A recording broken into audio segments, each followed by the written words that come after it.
ने जी, एक दफ़ा मैं आप लोगों के लिए बता दूँ कि अभी तक हमने क्या-क्या चीज़ें पढ़ी हैं और किन चीज़ों पे हमने फ़ोकस करना है।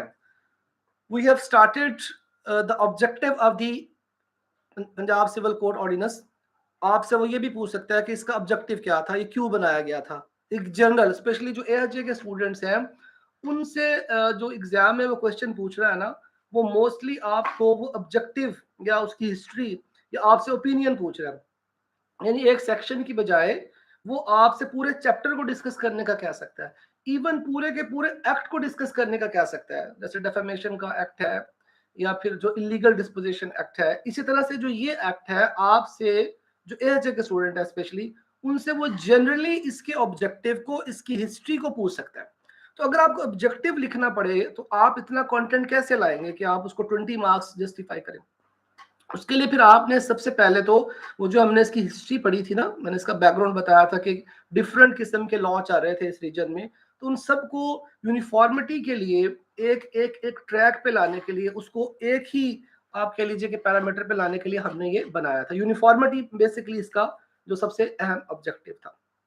दूसरा था कि ये स्पीडी वर्क हो, कोर्ट का सिस्टम एक ऑर्गेनाइज पैटर्न पे आ जाए, कोई एम्बिग्विटी ना रहे।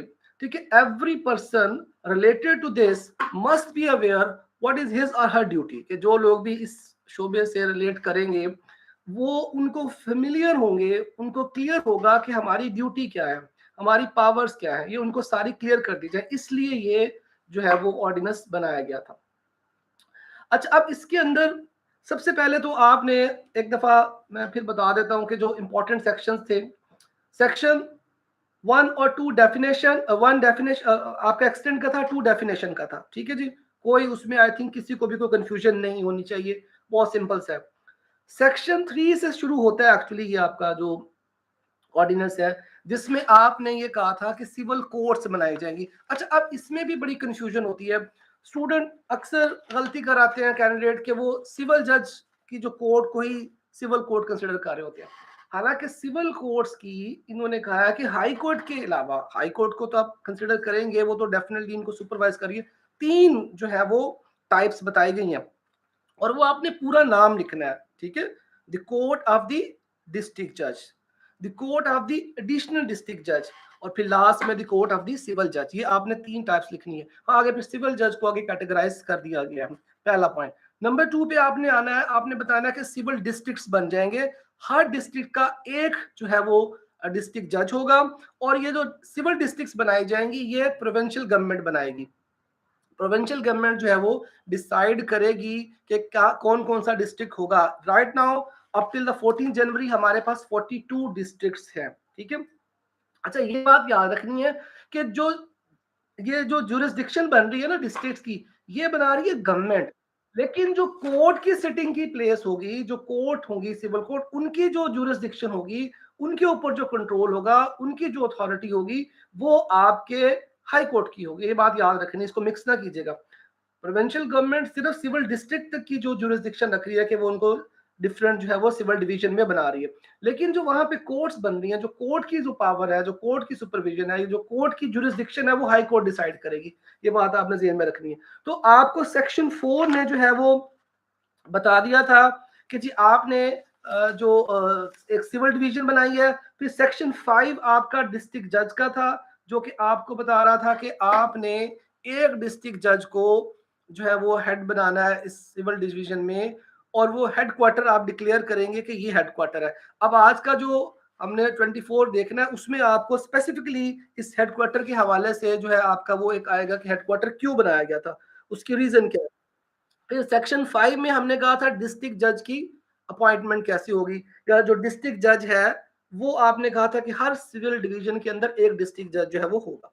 ठीक है जी, क्लियर। सेक्शन 6 जो है एडिशनल डिस्ट्रिक्ट जज का था, जिसमें हमने देखा था कि एक डिस्ट्रिक्ट जज के साथ बहुत सारे एडिशनल डिस्ट्रिक्ट जज साहबान भी वर्क करेंगे, जो उसके वर्क को शेयर करेंगे, और एडिशनल डिस्ट्रिक्ट जज साहब के पास सारी पावर्स होंगी जो कि डिस्ट्रिक्ट जज के पास थी। फिर हम आ गए थे सेक्शन 7 पे। सेक्शन 7 हमें जो डिस्ट्रिक्ट जज है उसकी ओरिजिनल जुरिस्डिक्शन को वो बताता है कि उसकी ओरिजिनल जुरिस्डिक्शन क्या होगी, और वो हमें बताया गया कि उसकी ओरिजिनल जुरिस्डिक्शन जो है वो अनलिमिटेड होगी with regard to the money. ठीक है, पिक्यूनरी वैल्यू। फिर 8th में हमारे पास सिविल जजेस थे कि सिविल जजेस की अपॉइंटमेंट कैसी होती है, उनसे रिलेटेड रूल कैसे बनेंगे, ठीक है, उनकी क्वालिफिकेशन क्या होगी, ये सारा आपको सेक्शन 8 बता रहा है। Section 9 pecuniary value. अब यहाँ पे मैं कमेंट्स में देख रहा था लोग बार बार कंफ्यूज हो रहे हैं पिक्यूनरी वैल्यू पे। पिक्यूनरी वैल्यू याद रखिएगा कि सिविल जज क्लास 1 और डिस्ट्रिक्ट जज इन दोनों की अनलिमिटेड है पिक्यूनरी वैल्यू, ठीक है। सिविल जज क्लास 1 और डिस्ट्रिक्ट जज की जो पिक्यूनरी लिमिट है, जो पिक्यूनरी एक आप कह ले जुरिसडिक्शन है, वो अनलिमिटेड है, वो अनलिमिटेड वैल्यू के केसेस सुन सकते हैं। अच्छा, अब ये आपने याद रखना क्योंकि हमने अपील में जब जाना होता है ना, फिर हमें इस चीज का बड़ा पॉइंट को हमने अपने माइंड में रखना होता है, इसको टेक्निकली हमने देखना होता है। सेक्शन 11 हमें बता रहा था, सेक्शन 10 हमें बता रहा था टेरिटोरियल जुरिसडिक्शन। टेरिटोरियल जुरिसडिक्शन के लिए फिर वही बात आपने ज़हन में रखना है कि प्रोविंशियल गवर्नमेंट सिर्फ सिविल डिस्ट्रिक्ट्स बनाती है, ठीक है जी, लेकिन जो उसकी लिमिट होगी, उसका जो फाइनल डिसीजन होगा वो हाई कोर्ट करेगी टेरिटोरियल जुरिसडिक्शन के हवाले से। क्लियर? सेक्शन 11 जो था वो ओमिट हो चुका है, उसको हमने खत्म कर दिया। अब हमने छोड़ा था सेक्शन 12। अब देखिए सेक्शन 12 को मैं एक दफा फिर छोड़ रहा हूं, ठीक है, मैं जा रहा हूं आगे वाले सेक्शन जो हमने मिस किए थे, फिर वापस हम आएंगे 12 पे। आपने अब सेक्शन 12 मिस किया, 14, 13 और 15 इन तीनों को इकट्ठा कर लेते हैं। सेक्शन 13, 14 और 15 इनको पढ़ते हैं, पहले इनको अंडरस्टैंड करते हैं, फिर हम आगे चलेंगे।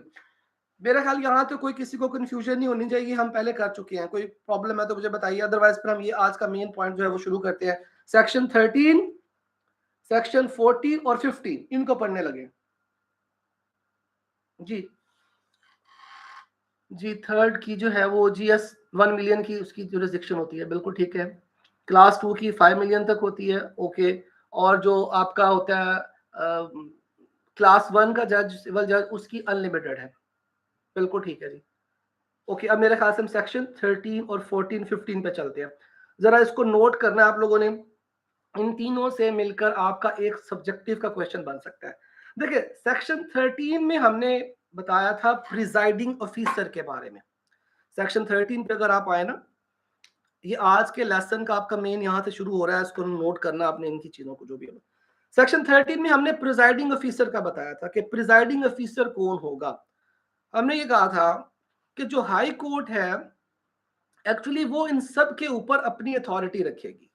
अगर देखा जाए तो जो कंट्रोल है, जो प्रिजाइडिंग ऑफिसर है पूरी की पूरी सिविल कोर्ट्स पे, वो आपकी हाई कोर्ट है। पहला पॉइंट तो ये है कि हाई कोर्ट जो है वो बेसिकली एक कंट्रोल रखती है, अथॉरिटी रखती है किसी भी कोर्ट में। यस जी, प्लेस ऑफ सिटिंग को भी बताता है और उनकी कंट्रोल को भी बताता है, दोनों के बारे में बताता है, ठीक है जी। 13 और 14, 15 हम तीनों को मिला के कर रहे हैं, मैंने कहा था 13, 14, 15 तीनों को आपने मिला के पढ़ना है। 14 जो है वो बेसिकली उसके कंट्रोल को बता रहा है, 13 जो बता रहा है वो हमें उसकी प्लेस ऑफ सिटिंग की बता रहा है कि सिटिंग कहाँ पे होगी, ये 13 बताता है। 14 हमें बताएगा कि जी इनके ऊपर कंट्रोल क्या होगा, ठीक है। 13 आपने देखा कि वो हमें सिटिंग की प्लेस बताता है, और मैंने कहा था कि वो डिसाइड करेगा आपका हाई कोर्ट, ठीक है। प्रोविंशियल गवर्नमेंट नहीं करेगी, प्रोविंशियल गवर्नमेंट का काम आपको सिर्फ सिविल डिवीजन की डिस्ट्रिक्ट बना के देना है। इसके ऊपर जो जुरिसडिक्शन है वो कोर्ट की है, इस सारे को जो कंट्रोल करेगा वो कोर्ट करेगा। यानी सेक्शन 14 में अगर आप देखें तो जो आपकी हाई कोर्ट है उसकी जुरिसडिक्शन है कि वो इन सारी कोर्ट्स की एडमिनिस्ट्रेशन को चलाए, ठीक है, इन सब के ऊपर वो कंट्रोल रखे। अगर आप ये कह लेना कि हाई कोर्ट जो है वो इनकी एक्चुअली एक प्रिजाइडिंग ऑफिसर है, या प्रिजाइडिंग एक किस्म से उसका कंट्रोल है इनके ऊपर, ये आपको सेक्शन 14 बता रहा है, ठीक है जी। अच्छा, लेकिन मैंने कहा कि इन तीनों चारों को आपने सीक्वेंस में लेके जाना, एक साथ ही पढ़ना है। 13 है प्लेस ऑफ सिटिंग, वो भी हाई कोर्ट डिसाइड करके दे रही है।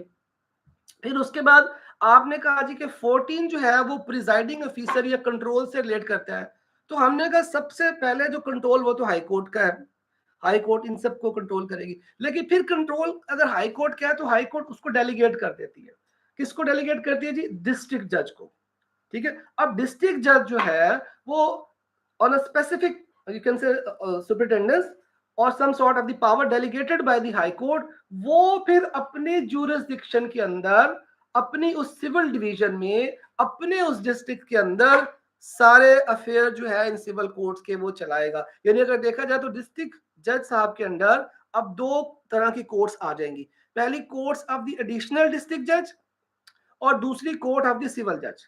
यानी इन दोनों की जो सुपरिटेंडेंस होगी या ये दोनों जो सब ऑर्डिनेट हो जाएंगी अब डिस्ट्रिक्ट जज साहब की हो जाएंगी। ओके, एक्चुअली जो किसका कंट्रोल है according to section 14 high court का, लेकिन ये जो है subject to the delegation of the power by the high court. ठीक है जी, क्लियर, ये यहां तक क्लियर हो गया। फिर इसी के आखिरी पहले में देखिए उसने कहा है all civil courts in the areas to which this ordinance extended shall be subordinate to the high court, सारी की सारी जो है वो सबऑर्डिनेट होंगी हाई कोर्ट के। फिर उसके बाद आगे लिखता है and subject to the general superintendence and control of the high court, control फिर भी हाई कोर्ट का ही रहेगा, ठीक है, उसी की जो अंडर ये आएगा, जो सेक्शन आएगी। द डिस्ट्रिक्ट जज shall have control over all the civil courts within the local limits of his jurisdiction, कि जो सिविल जज साहब है या एडिशनल डिस्ट्रिक्ट जज साहब है इनके ऊपर कंट्रोल फिर जो है वो डिस्ट्रिक्ट जज साहब का ही रहेगा। सेक्शन 3 में तो मेंशन नहीं है जी, सेक्शन 3 में हाई कोर्ट तो मेंशन नहीं की। सेक्शन 3 में तो हमने सिर्फ ये बताया कि हाई कोर्ट के आपसे कि स्टार्ट कहां से होता है। सेक्शन 3 जरा एक दफा इसको क्लियर कर लें।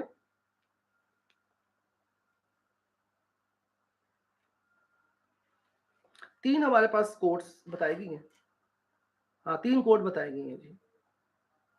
हाई कोर्ट तो इनकी सुपरविजन के लिए है, उसमें सेक्शन 3 में मेंशन, सेक्शन 3 में 3 तरह की कोर्ट्स बताई गई हैं, ठीक है। Beside a court establish under the small claim and minor offences, ये उस्मान साहब जरा इसको क्लियर कर लीजिए। सेक्शन 3 में आई थिंक इनको कंफ्यूजन आ रही है। सेक्शन 3 ने तो बेसिकली हमें उसकी टाइप्स बताई और 3 बताई हैं, ठीक है जी। हाई कोर्ट का नाम मेंशन नहीं है वहां पे, लेकिन हाई कोर्ट ही इनकी जुरिसडिक्शन को कंट्रोल करेगी, फाइनल अथॉरिटी जो होगी वो हाई कोर्ट ही होगी। वो classes of the civil court, yes Abdullah साहब ठीक कह रहे हैं। आगे चले जी, तो आगे देखें जी। अब यहाँ पे आ जाइए, आपका सेक्शन 14 की हम बात कर रहे थे कि सेक्शन 14 ने हमें ये बताया कि जी कंट्रोल कौन करेगा। हमने कहा जी कंट्रोल इस पे करने वाली है जी आपकी हाई कोर्ट, उसका सब इसमें कंट्रोल रहेगा। और अब यहाँ पे अगर देखें तो वो सेक्शन 3 को आप यहाँ पे ला सकते हैं कि उसने क्लासेस बताई हैं, लेकिन उन तीनों क्लासेस को कंट्रोल कौन कर रहा है according to the section 14 high court आपकी कंट्रोल कर रही है। ओके जी, ठीक हो गया। अब आगे चलते हैं जी। इसका पहला तो उसने ये बताया दूसरे में इसने एक और चीज भी कही। अच्छा, इसके पहले हिस्से में वो कहता है जनरली हाई कोर्ट करेगी, लेकिन हाई कोर्ट जो है वो डिस्ट्रिक्ट जज को या डिस्ट्रिक्ट जो जज साहब होते हैं उनको ये पावर कन्फर कर सकती है कि वो एडिशनल डिस्ट्रिक्ट जज और जो सिविल जजेस हैं उनको वो पावर आगे डेलीगेट करें या उनको वो कंट्रोल करेंगे। अच्छा, इसका दूसरा जो पॉइंट जरा देखिए, the posting of the civil जज shall be made by the high court, ठीक है जी। इसी का अगर आप सब सेक्शन 2 देखते हैं, इसका क्लास 2 देखें 14 का, इसने हमें ये भी क्लियर कर दिया कि जो पोस्टिंग हुआ करेगी ना सिविल जजेस की, वो पोस्टिंग हाई कोर्ट ही करेगी, वो डिस्ट्रिक्ट जज साहब नहीं करेंगे, ठीक है। डिस्ट्रिक्ट जज साहब के पास उनको वर्क असाइन करना भी अगले उसमें हम पढ़ेंगे वो तो है, लेकिन पोस्टिंग और ट्रांसफर का जो जो पावर है वो हाई कोर्ट के अपने पास ही रहेगी।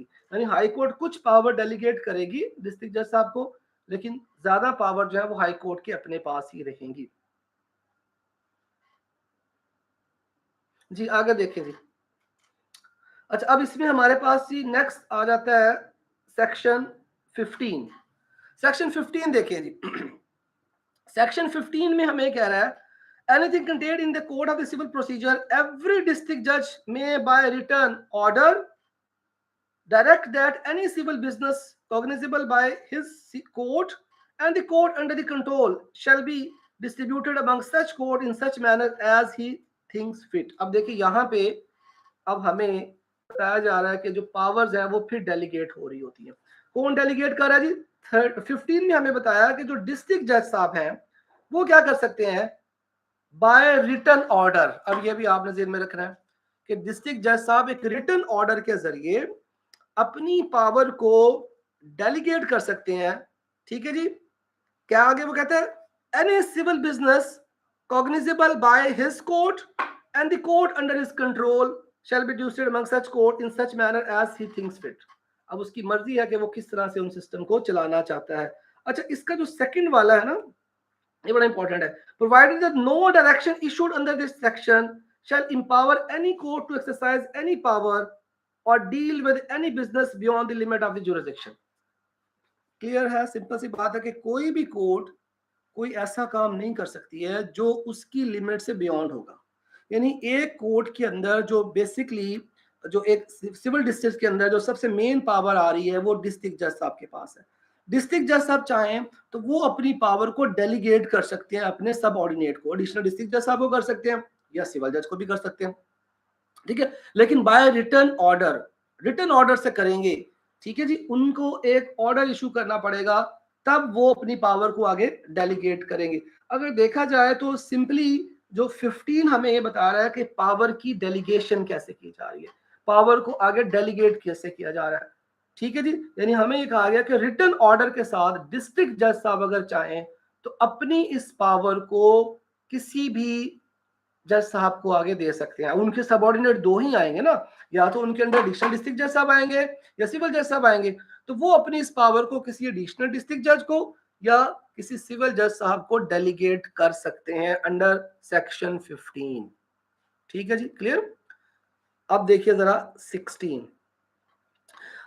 में वो कहते हैं जी, अ डिस्ट्रिक्ट जज में with the provision previous section of the high court delegates in respect of the any specified portion of the district. अब ये एक और चीज आ गई कि अगर डिस्ट्रिक्ट जज साहब चाहें तो कोई स्पेसिफिक पोर्शन जो है वो क्या कर सकते हैं, टू एनी सिविल जज इन हिज डिस्ट्रिक्ट, के उस पोर्शन का वो जो सारा बिजनेस है, जो वर्किंग है, वो जज साहब चलाएं, ठीक है।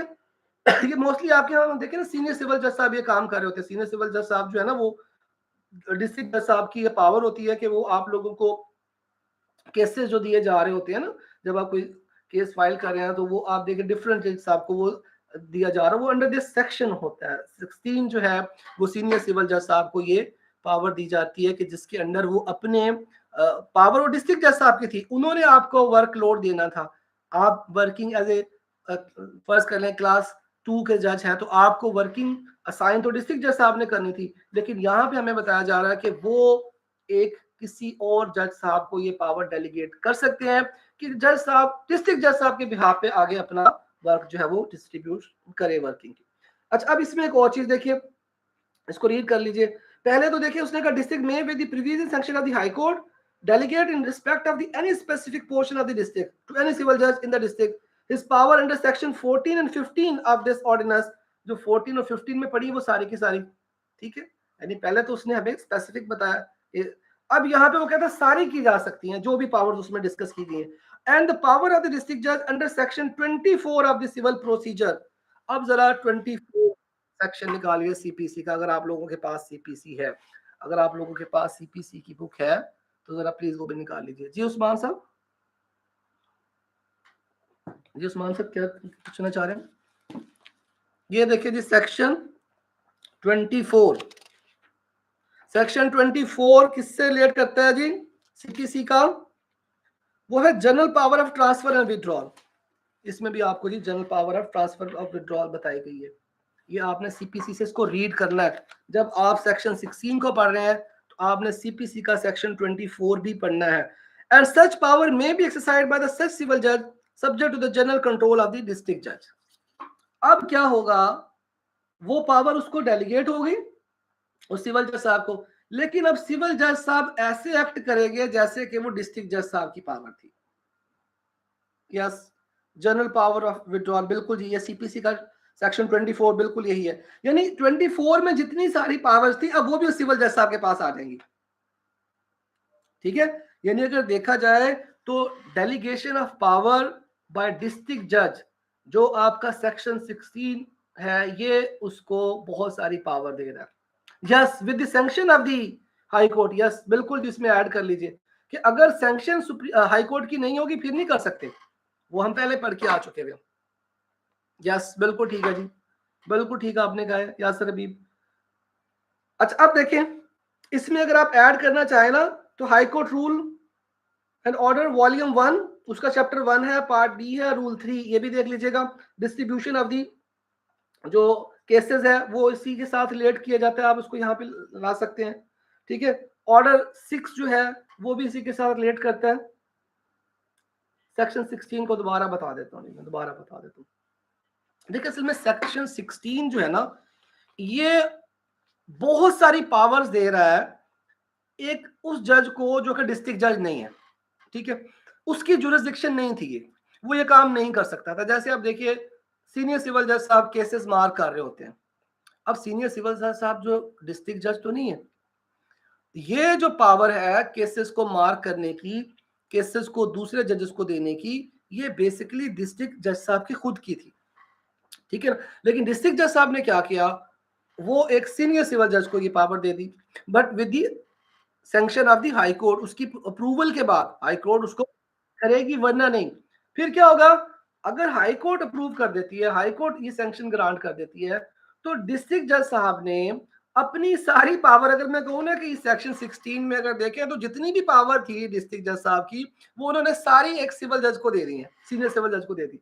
यानी अगर मैं कहूँ कि जो सीनियर सिविल जज साहब होते हैं वो बिल्कुल ऐसे ही वर्क कर रहे हैं जैसे डिस्ट्रिक्ट जज साहब कर रहे हैं, ठीक है। यानी सेक्शन 16 जो है, इसने कहा कि जितनी चीजें हमने 14 में 15 में डिस्कस की हैं वो सारी मिला के, और प्लस ये इसने खुद कुछ और ये सारी पावर कन्फर होगी अब एक सिविल जज को, और वो मोस्टली सिविल जज आपका क्लास सीनियर सिविल जज साहब होते हैं जिनको ये पावर दी जाती है।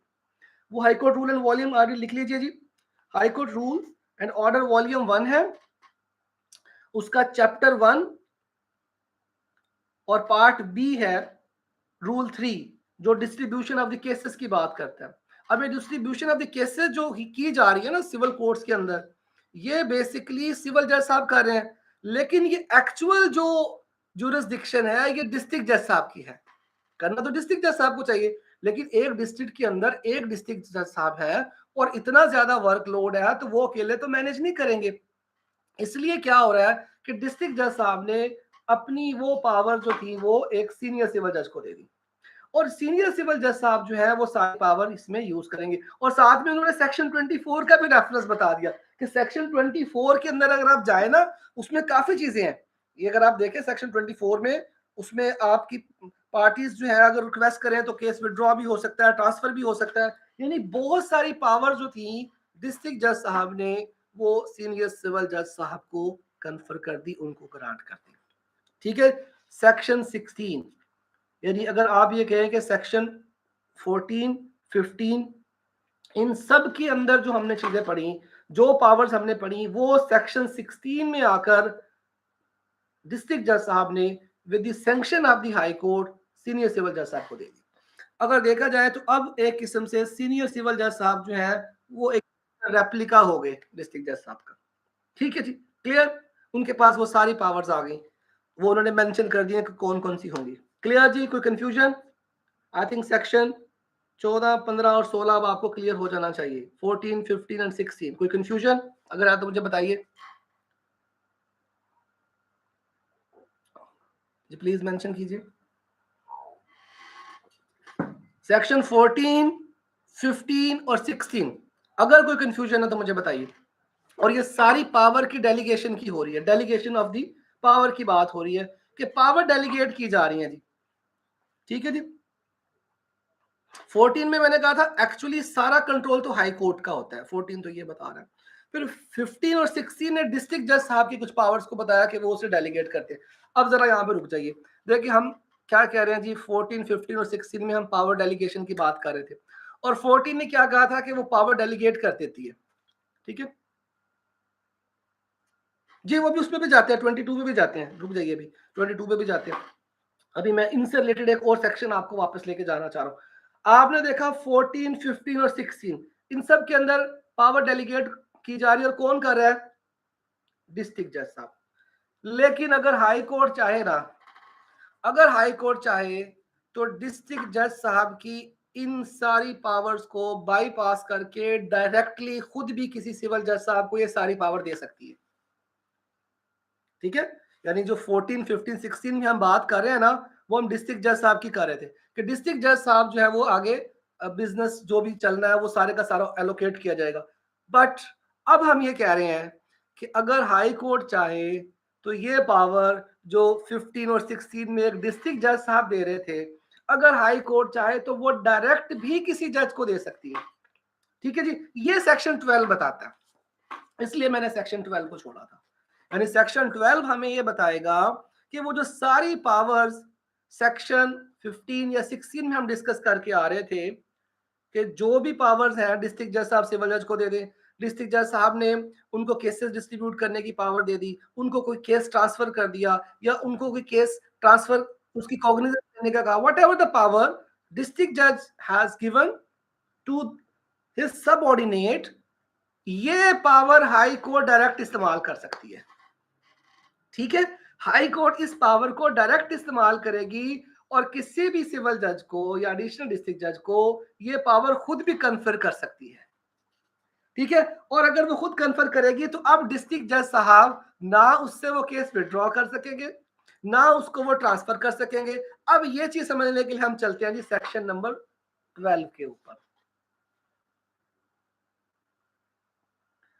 सिविल जज की पोस्ट किस सेक्शन के अंडर है? उनकी ट्रांसफर पोस्टिंग जी, ट्रांसफर पोस्टिंग इनकी जो है सेक्शन 14 है। सेक्शन 14 की क्लास 2 है, जिसमें हमें बताया गया जी जो पोस्ट और उनकी होगी पोस्टिंग वगैरह जो होगी वो सिविल जज की वो हाई कोर्ट करती है। बसिकरा जी, ये भी हाई कोर्ट के अंडर आता है जी, ट्रांसफर भी और पोस्टिंग भी दोनों हाई कोर्ट ने देखनी। अच्छा, अब जस्ट जरा सुनिए जी, 15 और 16 हमने देखा कि पावर डेलीगेट हुई, और वो जो पावर डेलीगेट किसने की थी? डिस्ट्रिक्ट जज साहब ने। अब आ जाए जी 12 पे जी, सब लोग जरा अपने 12 सेक्शन नंबर 12 को जरा प्लीज अपने पास, आपके पास बेयर रखते हैं उनको, उसको निकाल लीजिए। अली अगर यार आपके पास है तो यहाँ पे पेस्ट भी कर दीजिए सेक्शन 12। अब जब आप सेक्शन 12 पढ़ेंगे ना तो आपको 14 15 की वो सारी चीजें यहाँ पे आ जाएंगी जी, ये सारी उसमें आएंगी। सेक्शन 12 पेस्ट कीजिए अली, अगर आपके पास है सेक्शन 12 यहाँ पे मेरा कमेंट्स में भी।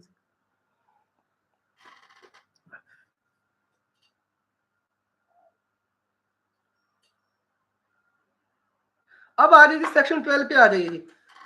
14 15 16 कर लिया हमने, हमने कहा जी कि हो ये रहा है कि जी डिस्ट्रिक्ट जज साहब अपनी पावर डेलीगेट कर रहे हैं अपने सबऑर्डिनेट को। ठीक है, ये जाके हमें पता चला था 15 और 16 में, और हमने उसके अंदर ये भी देखा कि 24 भी उसने कहा कि इंक्लूड होगा। 24 जो सेक्शन है उसमें जो चीजें बताएगी वो भी डिस्ट्रिक्ट जज साहब डेलीगेट कर सकते हैं। अब हम आ गए 12 पे। 12 में देखिए क्या कहा जा रहा है कि अगर हाई कोर्ट चाहे, अगर हाई कोर्ट चाहे तो वो ये सारी पावर्स किसी को भी दे सकती है। जरा 12 को रीड करते हैं। Nothing will standing anything contain in section succession act the high court may bye general और स्पेशल ऑर्डर। अब ये देखिए जी कि हाई कोर्ट क्या करेगी, एक स्पेशल ऑर्डर के जरिए, ये जनरल ऑर्डर के जरिए क्या करेगी जी, वो अथोराइज एनी सिविल जज, किसी सिविल जज को अथोराइज कर दे, take cognizance of any district जज और एनी डिस्ट्रिक्ट जज, या किसी डिस्ट्रिक्ट जज को भी टू ट्रांसफर, कि डिस्ट्रिक्ट जज सब क्या करें, ट्रांसफर कर दें। क्या ट्रांसफर कर दें? टू अ सिविल जज अंडर हिज कंट्रोल, कोई ऐसा केस जो उनके अपने कंट्रोल में है डिस्ट्रिक्ट जज साहब के, वो किसी सिविल जज को दे दे। फिर एंड एनी प्रोसीडिंग, ठीक है, कोई प्रोसीडिंग जो उनके अंडर थी, और class of proceeding under this act. ठीक है जी, इसका मतलब ये हुआ कि अगर देखा जाए तो कल को आप लोग सिविल जज बन रहे हैं, लेकिन आपकी भी बड़ी वैल्यू होने वाली है। कोई सिविल जज की पोस्ट कोई छोटी पोस्ट नहीं है। ठीक है, यानी अगर आपको हाई कोर्ट चाहे, आप होंगे सिविल जज, लेकिन वो आपको डायरेक्टली एक जनरल ऑर्डर के जरिए या स्पेशल ऑर्डर के जरिए सारी पावर दे सकती है। ठीक है, वो आपको किसी चीज की कॉग्निजेंस के लिए कह सकती है, राइट, बिकॉज हमने कहा कि सारा जो कंट्रोल है वो हाई कोर्ट का ही होगा। इस सेक्शन में हमें अब ये बताया जा रहा है, हाई कोर्ट में बाय जनरल ऑर्डर और special order authorize any civil जज, किसी भी सिविल जज को अथोराइज करे टू टेक कॉग्निजेंस, कि वो कॉग्निजेंस ले, और एनी डिस्ट्रिक्ट जज, या किसी डिस्ट्रिक्ट जज साहब को डायरेक्शन दे to transfer to a civil जज, कि वो किसी सिविल जज को ट्रांसफर करे, क्या करे, अंडर हिज कंट्रोल, जो उसके कंट्रोल में था, एनी प्रोसीडिंग और class of the proceeding under this act. ठीक है, कि जो डिस्ट्रिक्ट जज साहब खुद कोई केस सुन रहे थे या उनके जुरिस्डिक्शन में था, वो उसको ट्रांसफर कर देगा सिविल जज साहब को जी। क्लियर हो गया जी? इधर तो कोई इशू तो नहीं है? ओके, अब आगे चलते हैं जी। तो इसका मतलब है कि आपने अभी तक सेक्शन 14, 15 और 16 को अंडरस्टैंड किया, जिसमें हम डिस्ट्रिक्ट जज साहब की पावर को बता रहे थे कि वो डेलीगेट कर रहे हैं, और हमने कहा था कि वो जो डेलीगेशन हो रही है वो क्या क्या थी, वो हमने सारा देख लिया। और 12 ने कहा कि डायरेक्टली कोर्ट भी, हाई कोर्ट भी कर सकती है, जो कि वहां पे डिस्ट्रिक्ट जज साहब कर रहे थे, यहाँ पे हाई कोर्ट करती है। दूसरा देखिए जी, अब इसी का 12 का सब सेक्शन 2 देखें जी, ये क्या कहता है? The district judge may withdraw any such proceeding taking cognizance of by or transferred to a civil judge, and may either himself dispose of them or transfer them to a civil court under his control competent to dispose of them। और district जज साहब क्या कर सकते हैं जी? वो किसी भी केस को विड्रॉ कर सकते हैं, ठीक है, किसी जज साहब के पास जो था उसको किसी दूसरे को ट्रांसफर कर दें या खुद उसको सुन लें, ठीक है जी। यानी अब इसका दूसरे, पहले में हमने कहा कि हाई कोर्ट अगर चाहे तो किसी भी सिविल जज साहब को किसी एक केस की कॉग्निजेंस का कह सकती है, वो उसको खुद से सुने सिविल जज साहब, या कोई डिस्ट्रिक्ट जज साहब के पास केस था उसको वो कहें कि वो सिविल जज साहब सुने। दूसरे में हमें ये कहा जा रहा है कि जो डिस्ट्रिक्ट जज साहब हैं वो कोई भी केस जो उनकी जुरिस्डिक्शन में था उसको एक जज साहब से ट्रांसफर करके किसी दूसरे जज साहब के पास भेज सकते हैं, या वो उसको अपने पास खुद जो है वो सुन सकते हैं। कौन सुनेगा? डिस्ट्रिक्ट जज। लेकिन लेकिन यहाँ पे एक आपने एक बार देखना, एक एक्सेप्शन देखनी, एक रिस्ट्रिक्शन है जो हाई कोर्ट ने लगा दी है, किसके ऊपर जी? डिस्ट्रिक्ट जज साहब के ऊपर। अगर वो जो पहले वाला जरा देखिए, पहले वाला सेक्शन था कि हाई कोर्ट अगर चाहे जनरल ऑर्डर से या स्पेशल ऑर्डर से वो जो है वो उसको असाइन कर सकती है कोई भी टास्क। फिर हमने कहा था डिस्ट्रिक्ट जज साहब के पास पावर है कि वो उसको ट्रांसफर भी कर सकते हैं और अपने पास।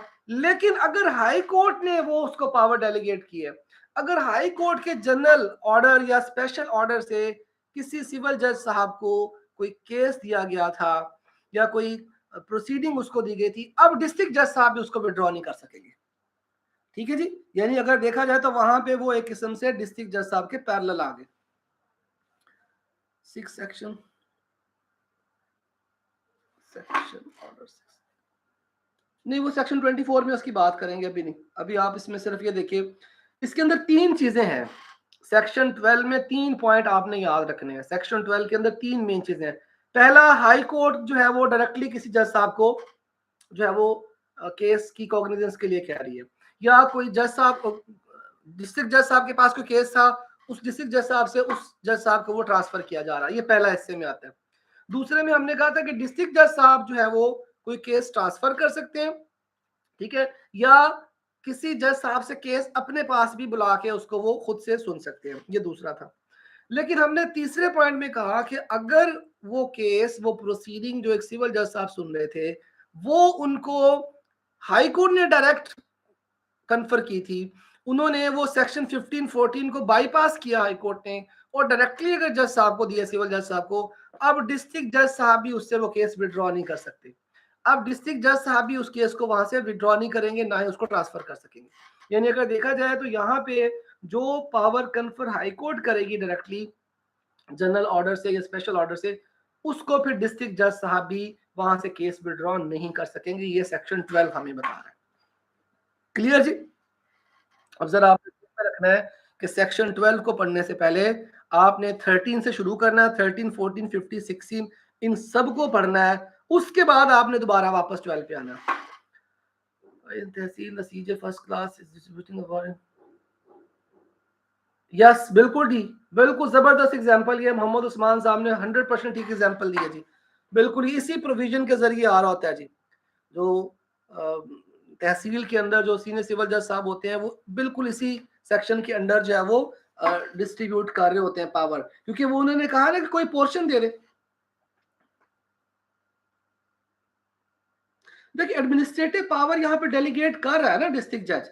डिस्ट्रिक्ट जज साहब जो है वो अपनी पावर सिविल सीनियर सिविल जज को दे रहे हैं, वो उसकी एडमिनिस्ट्रेटिव पावर ही तो थी ना, जिसमें आपको केसेस दिए जा रहे हैं कि जज साहब के पास केस जाना है। ये बेसिकली उसकी एडमिनिस्ट्रेटिव पावर होती है।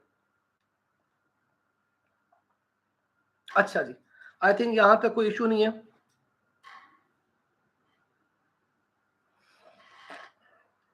आगे चलते हैं जी। कोई कंफ्यूजन है तो प्लीज बता दीजिए, वरना फिर आगे चलते हैं। कोई क्वेश्चन आपके माइंड में यहाँ तक है प्लीज टाइप कीजिए, मैं जरा उसको बता देता हूँ, फिर हम आगे चलेंगे। अब हम अगर देखें, अब हमारा ये जो मेन थे ना सेक्शन वो हमने कर लिए। अब हमारा जो एक ही इंपॉर्टेंट सेक्शन रह गया है वो है सेक्शन 24। मैंने कहा था कि आपने एक रिदम में पढ़ना है। अगर आप इस पैटर्न पे करेंगे ना तो ना सिर्फ आपको इनकी समझ आ जाएगी बल्कि आपको याद भी हो जाएंगे ये। स्टूडेंट अक्सर कहते हैं सर हमें ये सेक्शन भूल जाते हैं, इसका क्या करें? तो भाई जब आप सेक्शन को रट्टे लगा के एक ही उस पैटर्न पे कर रहे होंगे तो आपसे नहीं होगा। आपने क्या करना है कि आपने इस तरह से हर एक, आपने ना जो भी आपका होता है, एक मिनट,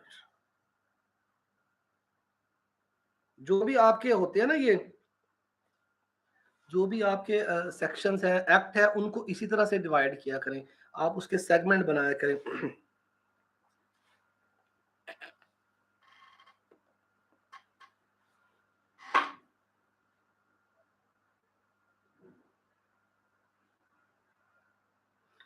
अच्छा, अभी यहाँ पे कोई क्वेश्चन था, ये पूछ रहे थे स्पेशल ऑर्डर और जनरल ऑर्डर का। जी मैं बता देता हूँ।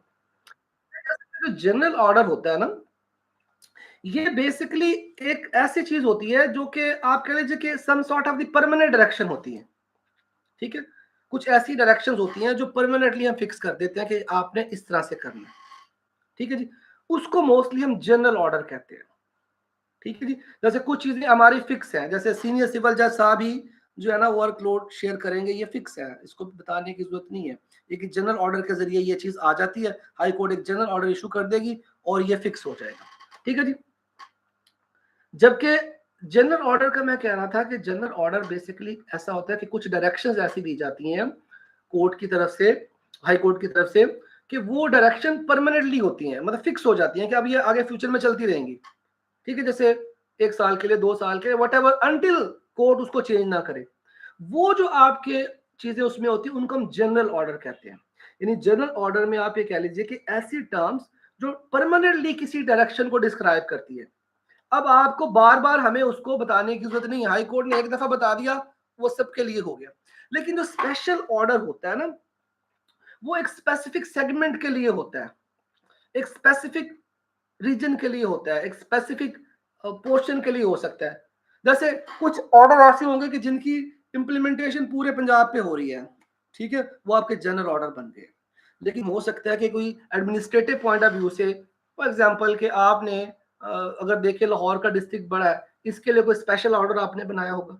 ठीक है, या कोई ऐसा डिस्ट्रिक्ट है जहाँ पे जो आपके एडिशनल डिस्ट्रिक्ट जज साहब को आपने चार्ज दिया होगा। यानी वो जो ऑर्डर परमानेंटली डायरेक्शन दी जा रही होती हैं और वो तकरीबन सबके लिए इम्प्लीमेंट होती है, उसको हम कहते हैं जनरल ऑर्डर। और स्पेशल ऑर्डर के लिए एक पोर्शन, एक सेगमेंट, एक हिस्सा, एक पार्ट, उसके लिए वो आती है और वो टाइम टू टाइम आती रहती है। ठीक है, स्पेशल ऑर्डर जो होते हैं आपके, वो टाइम टू टाइम कोर्ट की तरफ से इशू होते रहते हैं, हाई कोर्ट वो डायरेक्शंस देती रहती है, वो आपके स्पेशल ऑर्डर्स हो जाएंगे। क्लियर जी?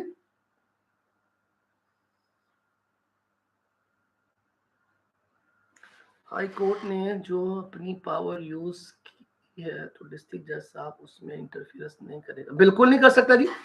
डिस्ट्रिक्ट जज साहब की जो जुरिस्डिक्शन है वो सिर्फ उनकी अपनी एक जो डिस्ट्रिक्ट है, जो सिविल डिवीजन है वहां पर है, और उसके अंदर भी उसके ऊपर कंट्रोल तो हाई कोर्ट का ही रहेगा ना।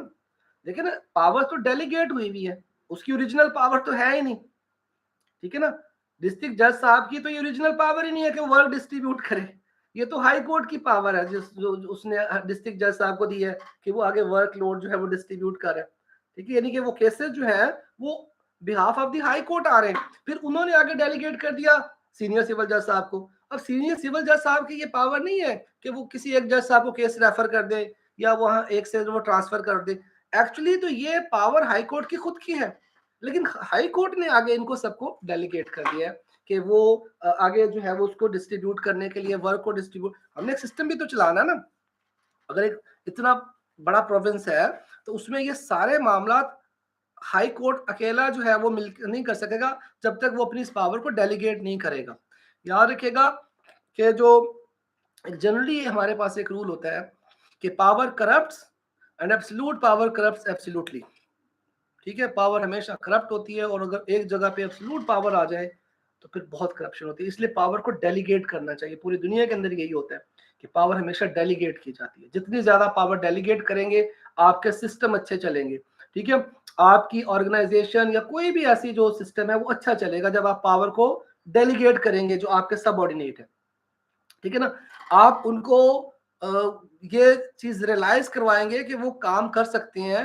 देखिए, ओनरशिप जो होती है ना, बड़ी इंपॉर्टेंट होती है। कल को आप सिविल जज बनेंगे ना, तो जब तक आप ये रियलाइज नहीं ना करेंगे कि यार ये जो सिस्टम है इसमें मैंने पार्टिसिपेट करना है, मेरी इसमें कोई वैल्यू है, और वो आप तब करेंगे जब आपको एहसास दिया जाएगा कि आपके पास ये पावर है, आप ये कर सकते हैं।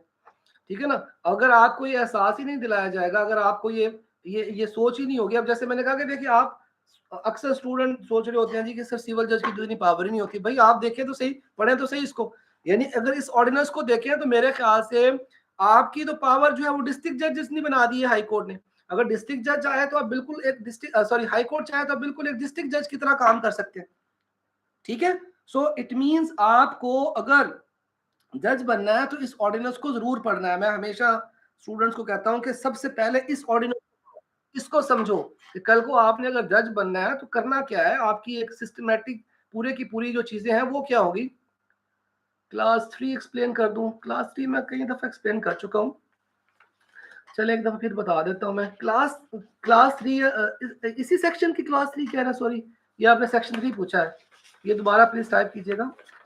क्लास 3 फॉर सेक्शन 12 पूछ रहे हैं आप, प्लीज टाइप कीजिए, मैं बताता हूँ। Class 3 for section 12।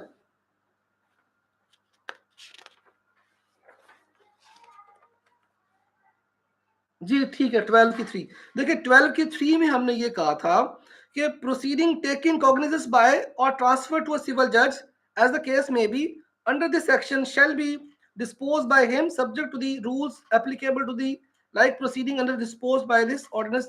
बिल्कुल जो ठीक है, ये वही पॉइंट हमने जो पहले कहा था कि एक्चुअली जो कॉग्निजेंस ली जाती है, प्रोसीडिंग टेक कॉग्निजेंस बाय और ट्रांसफर टू सिविल जज, कौन कर रहा है जी, हाई कोर्ट। अगर हाई कोर्ट ने कुछ ऐसा किया, ठीक है जी, proceeding taken cognizance of by or transferred to a civil judge as the case may be under this section shall be disposed by him subject to the rules applicable to like proceeding when disposed by the district judge। अब यहां पे अगर कोई ऐसी चीज थी ना जो कि हाई कोर्ट ने डायरेक्ट उस सीनियर सिविल जज को या जज को जो है वो डेलीगेट की थी, वो जब उसको कंप्लीट कर लेता है तो वो ऐसे ही कंसिडर होगा कि जैसे वो डिस्ट्रिक्ट जज साहब ने किया। फॉर एग्जाम्पल मैं आपको एग्जाम्पल से समझा दें तो फिर आपको क्लियर हो जाएगा। यानी अगर कोई सिविल जज साहब जिसको डायरेक्ट हाई कोर्ट ने पावर डेलीगेट की थी और उन्होंने उस डिस्प्यूट को रिजॉल्व कर दिया, उसको सॉल्व कर दिया, जो भी डिसीजन दे दिया, जो भी हो गया, अब उसकी अपील डिस्ट्रिक्ट जज के पास नहीं जाएगी, अब उसकी अपील हाई कोर्ट के पास जाएगी।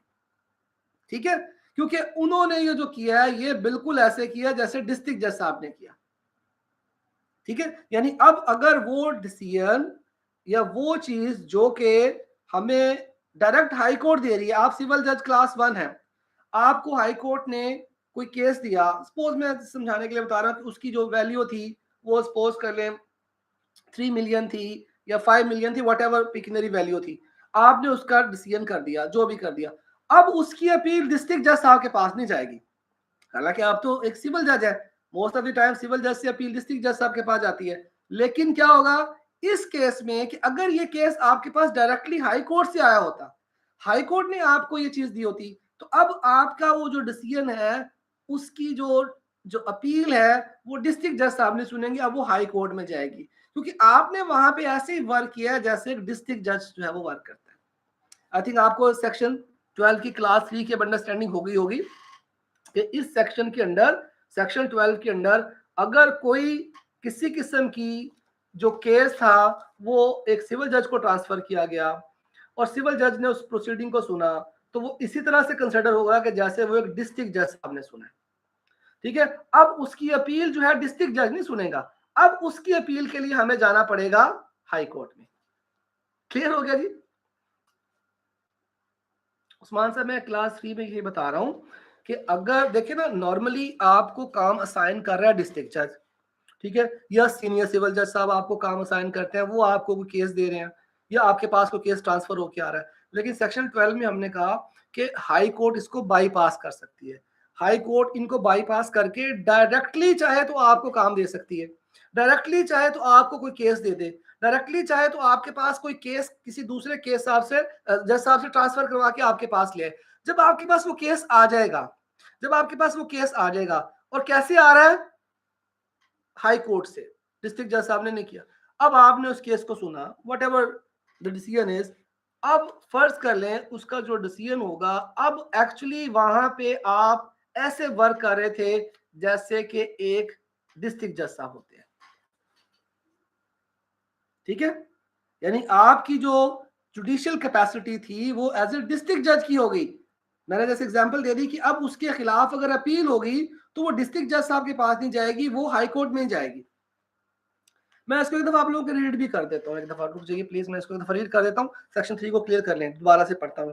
प्रोसीडिंग टेकन कॉग्निजेंस बाय और ट्रांसफर टू अ सिविल जज, ठीक है, एज द केस में भी, कि यहाँ पे जो कॉग्निजेंस ली जाती है और किसके डायरेक्शन पे, हाई कोर्ट की डायरेक्शन पे, खुद से नहीं बोलेगा सिविल जज ये कॉग्निजेंस, ये बात याद रखनी है आपने, हाई कोर्ट ने उसको डायरेक्शन दी थी कि आप कॉग्निजेंस लें या उसको कोई केस ट्रांसफर कर दिया गया, ठीक है जी, क्लियर।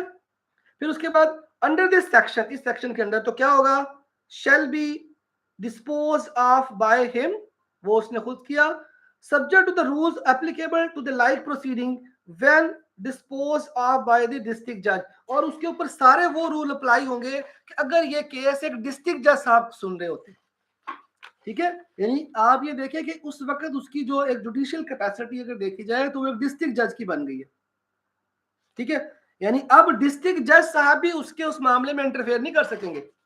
इससे ऊपर वाले में हमने कहा था डिस्ट्रिक्ट जज साहब उसे ट्रांसफर नहीं कर सकते, वैसे तो कर सकते हैं, लेकिन अगर हाई कोर्ट ने किया फिर डिस्ट्रिक्ट जज साहब उसको ना ट्रांसफर कर सकते हैं ना उसके मामले में इंटरफेयर करेंगे, वो इंडिपेंडेंट डिसीजन करेगा, जो भी डिसीजन होगा वो ऐसे होगा कि जैसे डिस्ट्रिक्ट जज साहब कर रहे हैं, ठीक है। और फिर मैंने समझाने के लिए भी बता दिया कि फर्ज कर ले नॉर्मली सर्कमस्टेंसेस में सिविल जज की आप डिस्ट्रिक्ट जज को अपील कर देते हैं, लेकिन इस केस में डिस्ट्रिक्ट जज साहब को अपील नहीं होगी बल्कि वो अपील हाई कोर्ट में जाएगी, क्योंकि वहां पे जो उन्होंने वर्क किया वो इस कैपेसिटी में किया जैसे एक डिस्ट्रिक्ट जज साहब करते हैं।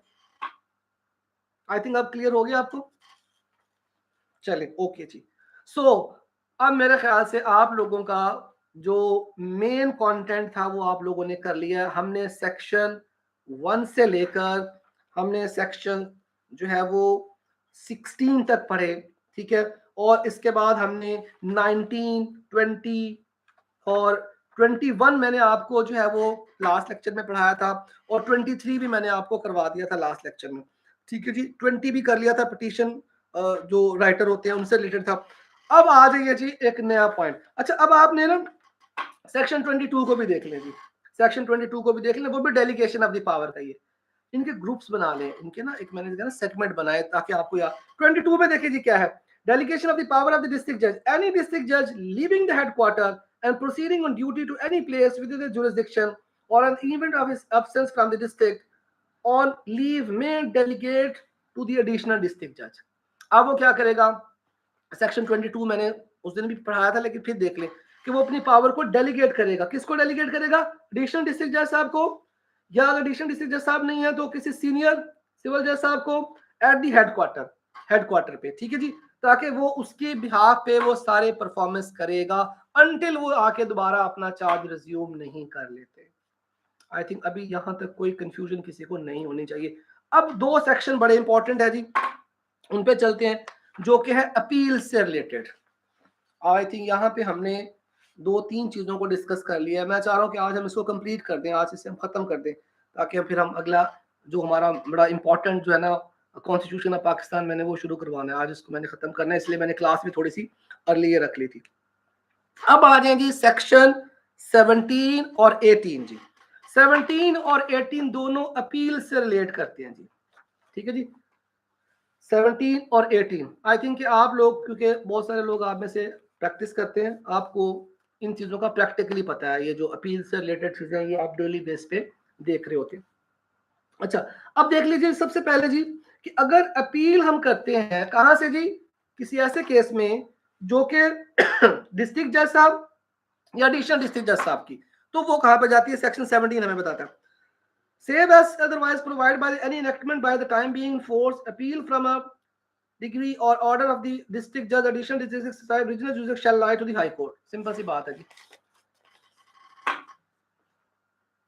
क्या कह रहे हैं आप सर? फिर तो ये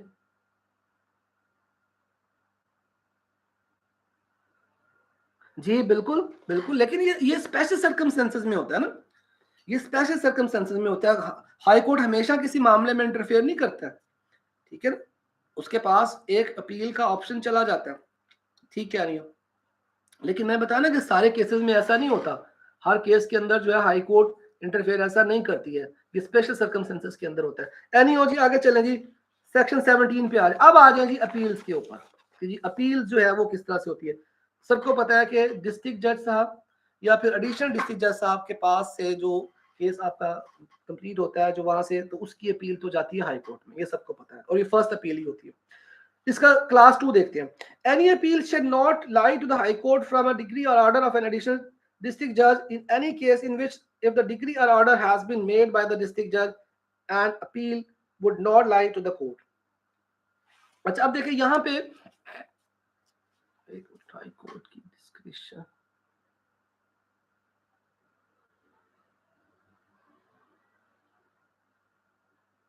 नहीं वो फिर स्पेशल ऑर्डर से आएगा। अगर उसको हाई कोर्ट ने कहा ना कि जी 1 मंथ में इसको कंप्लीट करें, तो वो उसका एक स्पेशल ऑर्डर होगा कोर्ट का, हाई कोर्ट की तरफ से, इस सेक्शन से रिलेटेड नहीं होगा। ये सेक्शन हमें टाइम बार नहीं बता रहा, ये हाई कोर्ट की अपनी जो है वो एक जो है वो जुरिसडिक्शन होगी। अच्छा जी, सेक्शन 17 पे आ जाए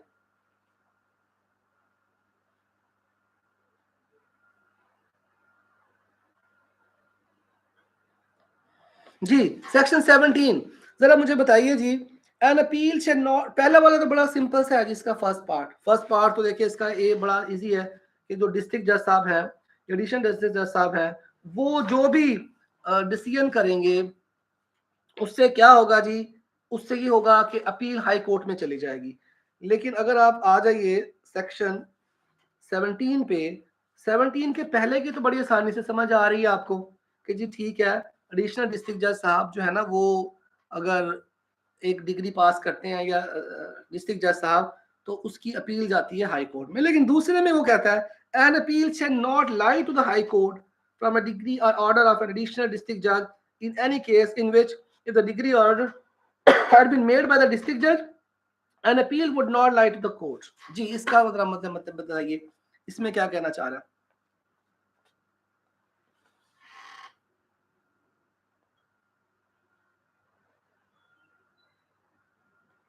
जी पिटीशन राइटर का आजकल कोर्ट में कोई काम नहीं रहा। पिटीशन राइटर सिर्फ पैसे कमाने के लिए बैठे हुए हैं, उनका इस वक्त कोई प्रैक्टिकल वर्क नहीं रहा, ठीक है। हालांकि होना तो ये चाहिए कि आपकी पूरी पिटीशन को एक पिटीशन राइटर लिखे, वो अपनी स्टैंप करे, वो उसको जिसे कह लीजिए कि एक पूरी तरह से वेरिफिकेशन के बाद जो है वो आगे लेके जाए। लेकिन क्योंकि यहाँ पे तो हमने जो है वो पूरा सिस्टम ही खराब कर दिया है, तो पिटीशन जो राइटर हैं जो सेक्शन 20 के अंडर हैं, वो प्रैक्टिकली इस वक्त एप्लीकेबल नहीं है। अगर मैं आपके सवाल का जवाब दूं कि हमारे, वो प्रैक्टिकली एप्लीकेबल अभी नहीं रहा, ठीक है। हालांकि पूरी पिटीशन को तैयार करना, उसको बनाना, उससे रिलेटेड फीस, उसकी अपॉइंटमेंट, ये सारा कुछ जो है वो इसने हमें बताया, लेकिन वो उसको जो है वो इस वक्त एप्लीकेबल नहीं है। अच्छा जी, हम वापस आ जाते हैं जी 17 का 2। 17 के पहले में तो हमने कहा जी कि एडिशनल डिस्ट्रिक्ट जज साहब या डिस्ट्रिक्ट जज साहब की जो भी डिग्री या ऑर्डर होगा, उसमें हम अपील में जाएंगे हाई कोर्ट में। दूसरे में हमने कहा हम अपील में नहीं जाएंगे, उसकी वजह क्या है? जी बिल्कुल जी, यहाँ वकास असलम साहब ने बिल्कुल ठीक लिखा। सेकंड अपील बाहर हो जाती है, क्यों? कुछ सिचुएशन ऐसी होती है जैसे कंसेंट डिग्री।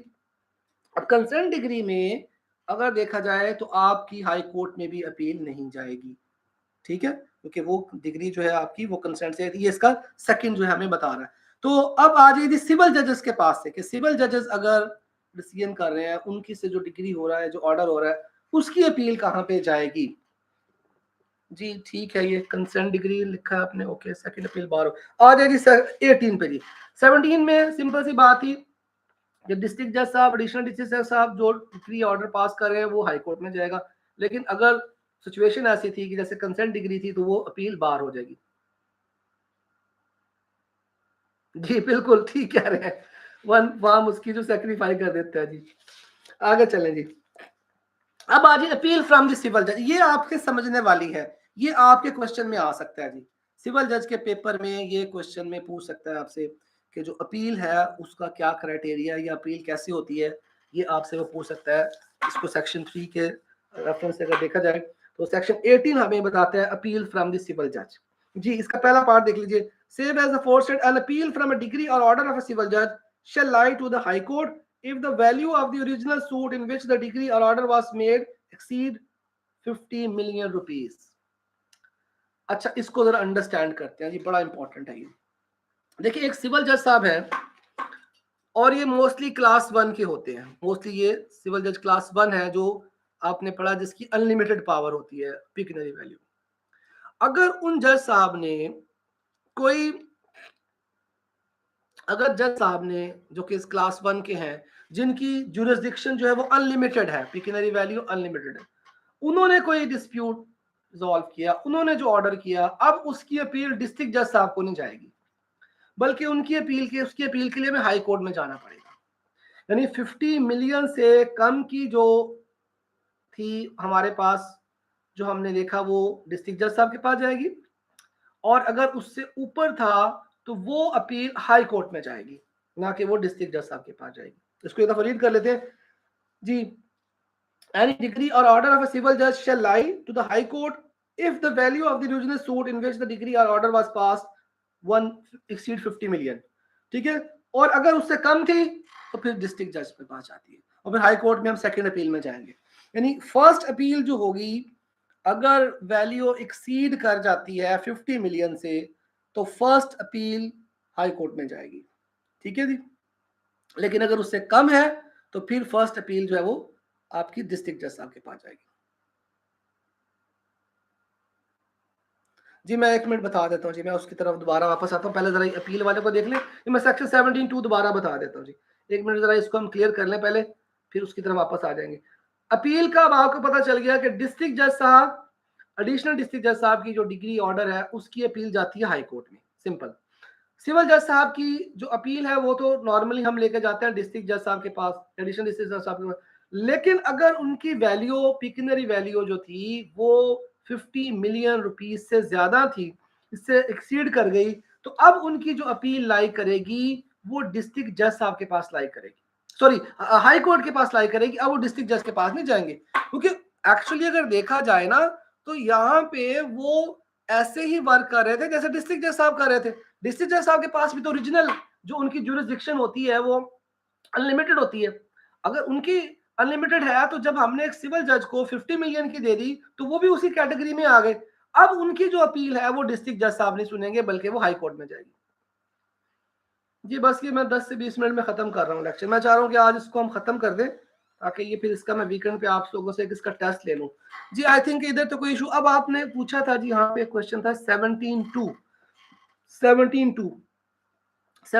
का ये है कि देखिए हम नॉर्मली तो जो अपील करते हैं ना वो एडिशनल डिस्ट्रिक्ट जज साहब या जो डिस्ट्रिक्ट जज साहब के ऑर्डर को हम लेके जाते हैं हाई कोर्ट में, लेकिन कुछ सिचुएशन में हम नहीं लेके जाते, वहां पे अपील का राइट हमारा खत्म हो जाता है।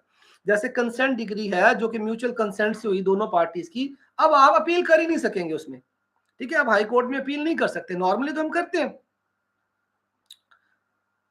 जी मैं यही बता रहा हूँ 17(2) ही बता रहा हूँ, 72 का मैं बता रहा हूँ कि नॉर्मल सर्कमस्टेंसेस के अंदर हमने जो अपील करनी होती है वो हाई कोर्ट में करनी होती है।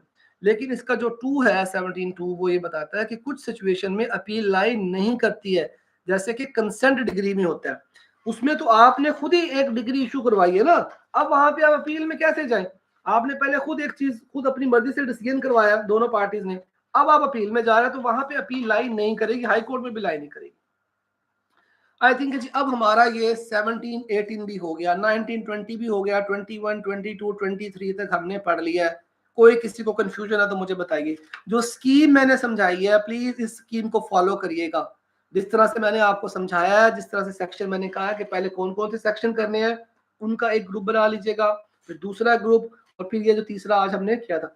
अब आ जाए जी आखिरी इसका सेक्शन 24 आज के लिए। 25 26 हमने पहले पढ़ लिया था, मैंने 25 का आपको बता दिया था कि जो 25 है वो लिस्ट ऑफ हॉलीडेज होती है, ठीक है, उसमें हमने हॉलीडेज के बारे में बताया था। और जो आपके पास 26 है वो सील ऑफ द कोर्ट है, ये हो चुका है, ठीक है जी। अब हमारे पास रह गया सिर्फ एक सेक्शन 24। अब 24 पे आ जाइए जी। 2 मिनट की जरा ब्रेक कर लें। इन द मीन वाइल कोई किसी की कंफ्यूजन है, कोई क्यूरी है तो प्लीज वो लिख दीजिए।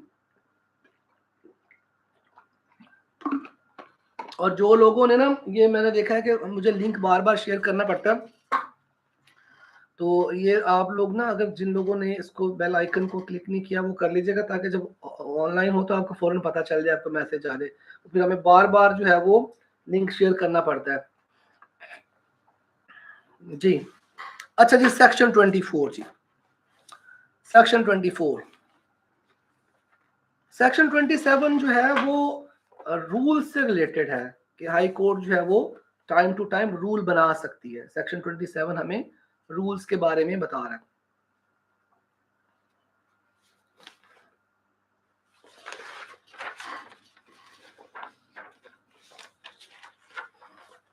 सेक्शन 27 रूल्स से रिलेटेड है जी।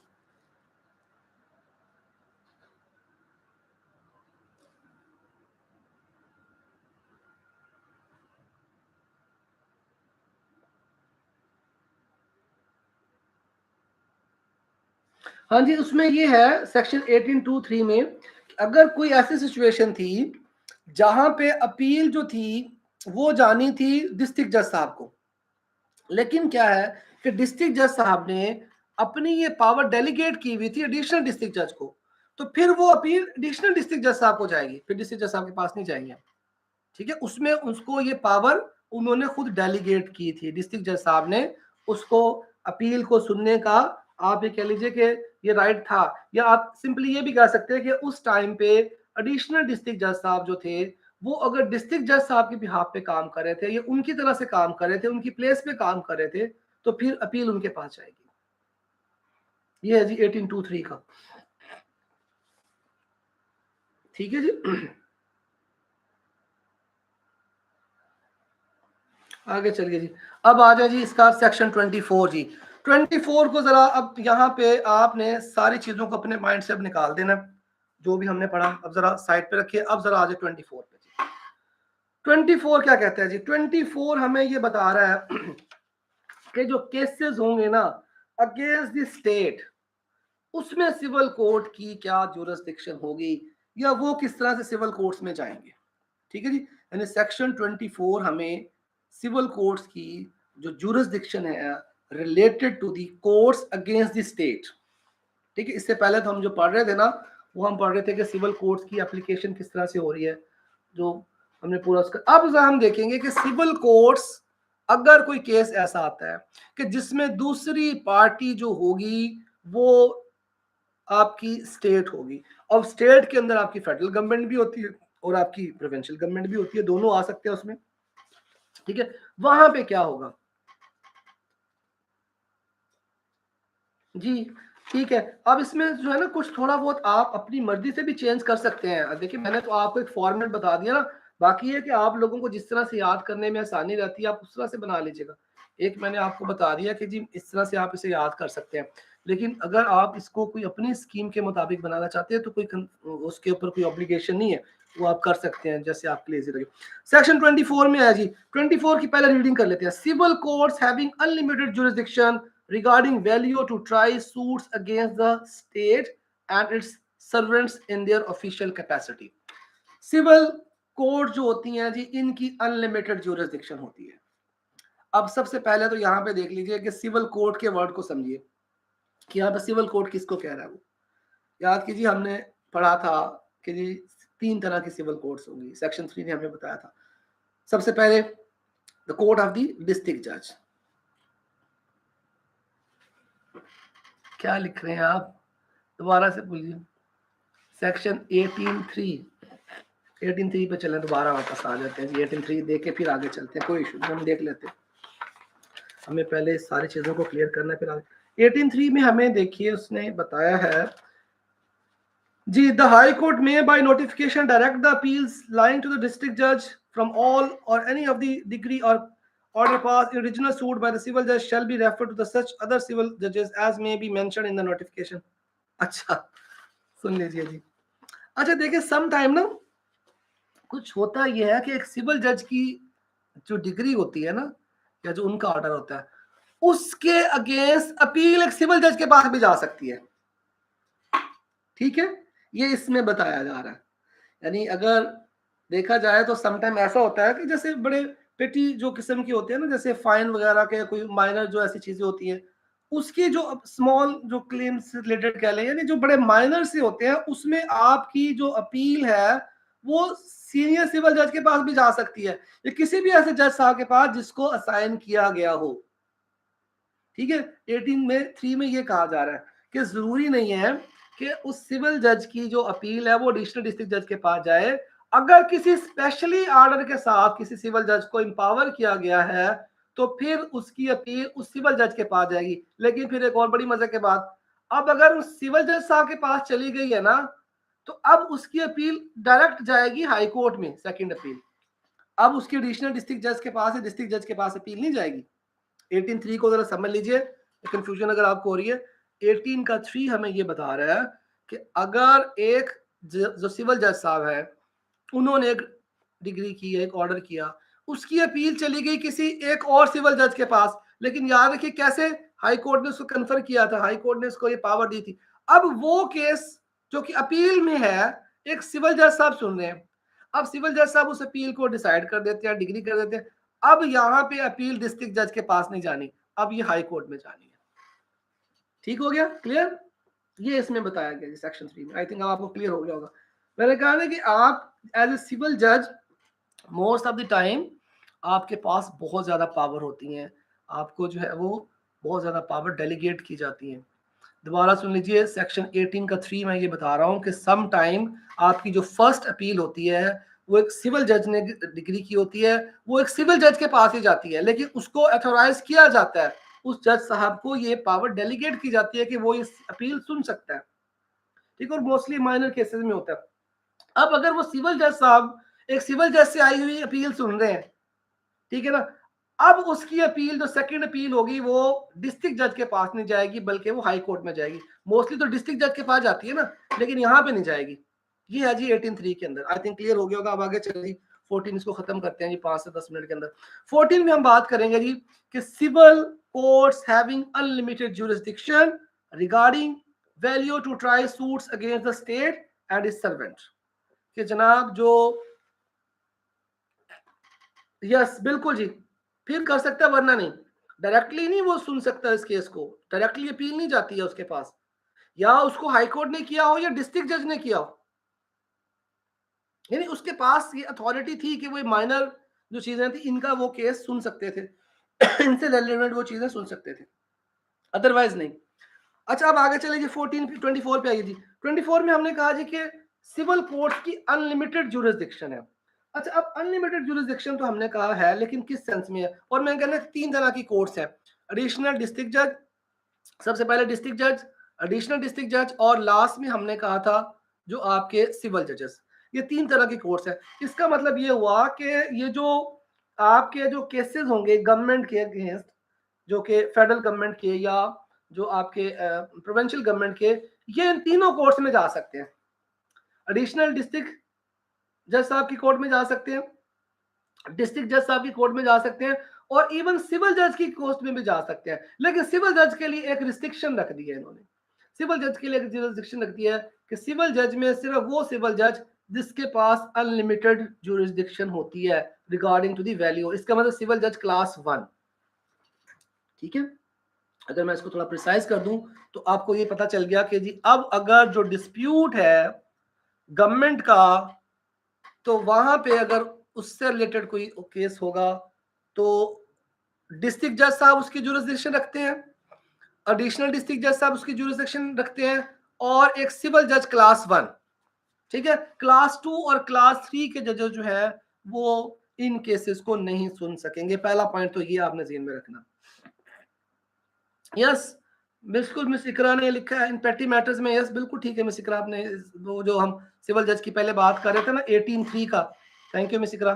तो ये इन्होंने लिख दिया कि वो अगर वो पेटी मैटर्स में अपील एक सिविल जज ने सुनी है ना, तो अब उसकी अपील हाई कोर्ट में जाएगी, डिस्ट्रिक्ट जज साहब के पास नहीं जाएगी। अच्छा वापस आ जाइए जी 24 पे आ जाइए जी। 24 में हमने कहा कि जी 3 तरह की कोर्ट्स हैं, डिस्ट्रिक्ट जज साहब, एडिशनल डिस्ट्रिक्ट जज साहब और सिविल जज की कोर्ट है। आपके जो डिस्प्यूट होते हैं जो कि गवर्नमेंट के साथ है, वो डिस्प्यूट इन तीनों कोर्ट्स में जा सकते हैं। लेकिन हमने कहा डिस्ट्रिक्ट जज साहब, एडिशनल डिस्ट्रिक्ट जज साहब और सिविल जज क्लास 1, इनके पास क्योंकि अनलिमिटेड पावर होती है तो ये इनके डिस्प्यूट सुन सकेंगे। पहला पॉइंट तो ये हो गया। दूसरा पॉइंट, इनके जो डिस्प्यूट होंगे वो हमेशा हेडक्वार्टर में सुने जाएंगे, ठीक है। यानी वो अगर सिविल जज जो क्लास 1 है वो हेडक्वार्टर में थे तो वो सुन सकते हैं, वरना नहीं सुन सकेंगे। एडिशनल डिस्ट्रिक्ट जज साहब हेडक्वार्टर में उस केस को सुनेंगे। अब आपको ये भी पता चल गया होगा कि तहसील वगैरह में हम जो है वो केस उनका नहीं करेंगे, बल्कि वो हेडक्वार्टर में सुनेंगे। इसको जरा रीड कर लेते हैं। The civil court not having jurisdiction in original suit, no civil court jurisdiction original suits without limit as regard value, and no court of the small cause shall receive, entertain or register any suit in which Pakistan or any of the provision or a public officer defined in clause 17 of section 2 of civil procedure code। अब आपके पास फिर civil procedure code होना चाहिए। Civil procedure code का section 2 का 17, ये देखिए जी, इसमें इन्होंने आपको पब्लिक ऑफिसर की डेफिनेशन दी है। पब्लिक ऑफिसर, ये आप लोगों ने सबने पढ़ना है कि पब्लिक ऑफिसर कौन होता है, ठीक है। ये उन्होंने यहाँ पे बताया कि अगर कोई पब्लिक ऑफिसर है, अगर आप इसको दोबारा चीज करें, officer defined in clause 17 of section 2 of the code of civil procedure in his official capacity. तीसरा पॉइंट, अगर वो अपनी ऑफिशियल कैपेसिटी में काम कर रहा था। हेडक्वार्टर हमने ये पढ़ा था जब आपने सिविल डिवीजन की बात की थी ना, सेक्शन 4 में हमने कहा था कि जो प्रोविंशियल गवर्नमेंट है उसकी जिम्मेदारी होगी कि वो प्रोविंस ऑफ पंजाब को डिवीजन में बनाएगी, उसकी डिवीजन बनाएगी। हर डिवीजन को जो है वो एक डिस्ट्रिक्ट कहा जाएगा और वहीं पे उसका हेडक्वार्टर होगा जहां पे डिस्ट्रिक्ट जज साहब जो है वो बैठा करेंगे, ठीक है। ये हेडक्वार्टर था। तो हेडक्वार्टर एक्चुअली डिस्ट्रिक्ट जज साहब की जो आप कह लीजिए कि मेन वहां पे कंट्रोल होता है, वो उसको चला रहे होते हैं, ठीक है।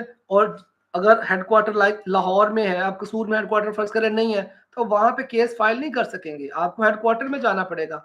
जो हेडक्वार्टर में एडिशनल डिस्ट्रिक्ट जज साहब बैठे उनके पास जाके आपका केस फाइल होगा, वरना आपका केस फाइल नहीं होगा, ठीक है। 3 उसकी कंडीशन होगी, या तो डिस्ट्रिक्ट जज साहब के पास, दूसरी कंडीशन हो गई एडिशनल डिस्ट्रिक्ट जज साहब, और तीसरी कंडीशन होगी है सिविल जज क्लास 1, ठीक है।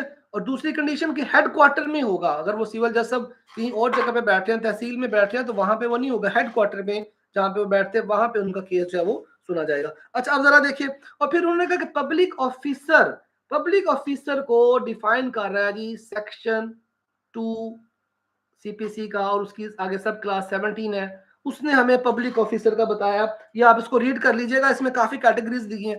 स्पेशली वो लोग जो एएसजे का एग्जाम दे रहे हैं उन्होंने ये लाजमी पढ़ना है इन ऑफिसर्स की कैटेगरीज को। Place of sitting of the district जज इज हेडक्वार्टर, यस बिल्कुल जी। लेकिन अगर वो चाहे तो किसी दूसरी जगह पे भी बैठ सकता है, मेन उसकी सिटिंग वही प्लेस होगी, ठीक है। और जो डिस्ट्रिक्ट जज है उसके पास 2 डिस्ट्रिक्ट का भी चार्ज हो सकता है। प्लेस ऑफ सिटिंग जो होती है ना डिस्ट्रिक्ट जज की, वो हेडक्वार्टर होता है, लेकिन वो किसी दूसरी डिवीजन के, दूसरी जो सिविल डिवीजन है उसको भी एज ए प्रेसाइड वो कर सकता है। अच्छा अब जरा 17 में देखिए ना, डिफरेंट उसने बताई है। एवरी जज जैसे है, every person service of the Pakistan, every commission और गेजेटेड ऑफिसर, ये सारी आप लोगों ने रीड कर लेनी है जी, सेक्शन 2 का 17 फॉर द पब्लिक ऑफिसर। अच्छा अब आगे चलते हैं जी। अब यहाँ पे वो कहता है in every such case the plaintiff shall be referred to the court of the civil जज हैविंग जुरिसडिक्शन, ठीक है जी। सिविल कोर्ट में जाएगा। अब यहाँ पे सिविल कोर्ट फिर वही बात आ गई कि तीनों है। उन सिविल कोर्ट में सिविल जज भी आता है, लेकिन क्लास 1 जो जुरिसडिक्शन होता है, एडिशनल डिस्ट्रिक्ट जज भी और डिस्ट्रिक्ट जज भी जी। In original suits without limit as regard value and such suit shall be instituted only in the court of such civil judge and shall be had at the headquarter.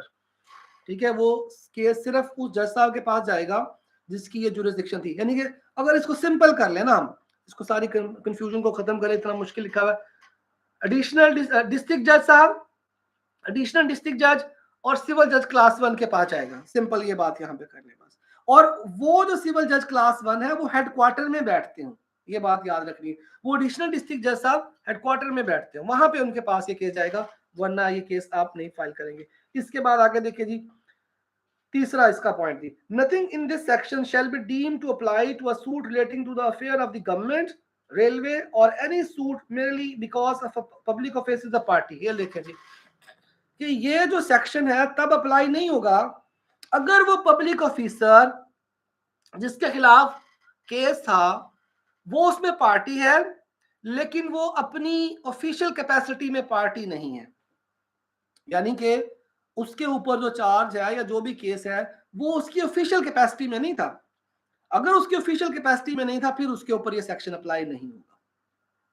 ठीक है, यानी अगर अपनी ऑफिशियल कैपेसिटी में था फिर तो ये सेक्शन अप्लाई हो रहा है, लेकिन अगर वो अपनी ऑफिशियल कैपेसिटी में था फिर ये सेक्शन अप्लाई नहीं होगा। इसने आगे उसकी बताई भी है कुछ चीजें। A member of the local authority, ये कोई लोकल अथॉरिटी का मेंबर हो सकता है, या क्यूरेटर है, गार्डियन है, मैनेजर है, representation of the private person है, और स्टेट है in which of the any appointment, delegation, declaration, किसी भी तरीके से वो पर्सन जो है अपनी, देखिए ना एक बंदा है उसको गार्डियन बनाया गया एक माइनर का, अब कोई डिस्प्यूट है जिसमें वो पार्टी है, फॉर एग्जाम्पल वो ऑफिसर भी है।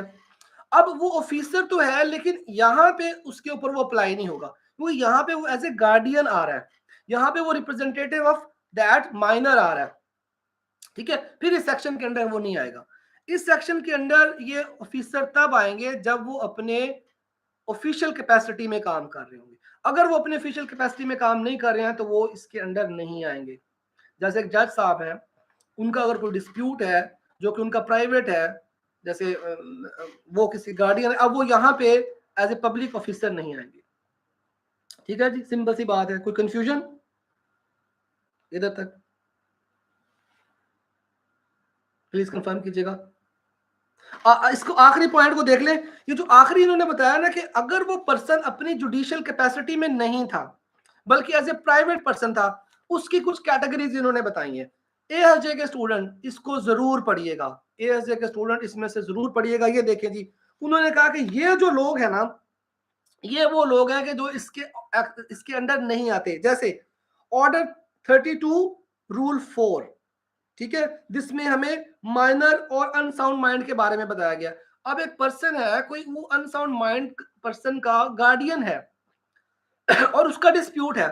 अब यहाँ पे वो जो डिस्प्यूट उसका है उस माइनर से रिलेटेड है और वो वहां पे एज ए गार्डियन की कैपेसिटी में आ रहा है, एज ए ऑफिशियल कैपेसिटी में नहीं आ रहा। तो अगर वो ऑफिशियल कैपेसिटी में नहीं आ रहा तो उसके ऊपर ये सेक्शन अप्लाई नहीं होगा, क्योंकि यहाँ पे वो एक प्राइवेट प्रॉपर्टी में आ गया है, एक गार्डियन के तौर से आ गया। ठीक है, एक पर्सन है, उसको किसी चीज के एडमिनिस्ट्रेशन के लिए रखा गया, फॉर एग्जांपल रेलवे का कोई रिप्रेजेंटेटिव है कोई और।